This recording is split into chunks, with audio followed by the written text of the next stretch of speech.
किसी का पेपर आपको लौटाना था। आप ये कहते थे कि रीनीट लीक नहीं होगा, अगले 5 साल हम गारंटी लेते हैं, प्रधानमंत्री जी का वादा है, उनके नेतृत्व में अब कोई पेपर लीक नहीं होगा। ये वादा देते ना आप, और आप दे रहे हो वादा, पैसा नहीं लेंगे। क्या गारंटी कि अगला पेपर जो लीक नहीं होगा? वो लीक नहीं होगा।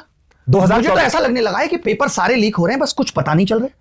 आप गेट का एग्जाम आपको पता होगा, कम लोग देते हैं, आवाज नहीं उठी। इस बार गेट के पेपर पे आना चाहिए। गेट कितना बड़ा एग्जाम होता है कि भाई गेट का पेपर लीक हुआ है, गेट वाले बच्चे चिल्लाते रहे, ना पेपर कैंसिल हुआ ना कुछ और हुआ।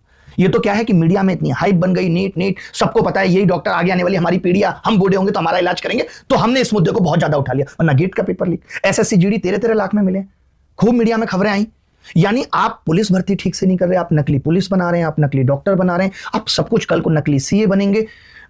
ऑलरेडी पॉलिटिशियन नकली हो ही गए, सब कुछ गिर रहा ही है, शेयर मार्केट गिर रहा है, नेताओं की भाषा गिर रही है। इस देश में उठ क्या रहा है ये समझ में नहीं आ रहा। वो भी आप कहते हो कि डिजिटल इंडिया का दौर है, ये चाहे तो एक सेकंड में पकड़ के इसको उसको उठा के जहां रखना चाहे वहां रख देंगे। इनको सब पता होता है, इनके पास हिसाब है कि राहुल गांधी कितनी बार विदेश गया है और कितनी उसकी कमाई है और कितने करोड़ उसने विदेश में खर्च किया है। आज आप देख रहे होगे बीजेपी के हैंडल से, आज सब कुछ इनको पता है, हर एक चीज इनको पता है, बट ये नहीं देख पा रहे कि कौन पेपर लीक कर रहा है, एनडीए के कौन लोग हैं जिन्होंने इस पेपर को लीक किया। मैं अगर मोदी राहुल से आगे बढ़ के देखूं तो एक नेता की रैली होती है, पुलिस प्रशासन से कहा था जिम्मेदारी संभालो, मजाल है कोई आदमी अंदर घुस जाए, सवाल ही नहीं उठता। लाखों भीड़ आती है और एक हफ्ते में ऑर्गेनाइज होता है, सब कुछ ऑर्गेनाइज हो जाता है, ये कह दिया जाता है सीआरपीएफ 2 महीने तक रहेगी। हाँ, लेकिन पेपर, मैं वही फिर से कह रहा हूं कि शिक्षा प्रायोरिटी में ही नहीं है। तो इसका मतलब ये है कि अगर 10 साल में 90 पेपर लीक हो गए, 7 साल में 70 पेपर लीक हो गए, तो वो आपकी वो प्रायोरिटी नहीं है जो शायद किसी नेता की सिक्योरिटी प्रायोरिटी है। बिल्कुल, देश का भविष्य आपके लिए वो प्राथमिकता में आ ही नहीं रहा। और फिर आप कह रहे हो कि हम विकसित भारत बन जाएंगे। कैसे बन जाओगे? आप तो बेरोजगार भारत बना दोगे।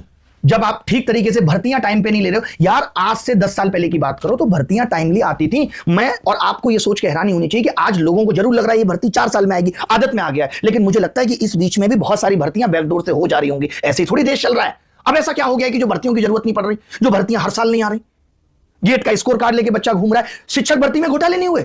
खूब घोटाले हुए, शिक्षक नकली बन रहे हैं। कोई चीज है ही नहीं जो असली है।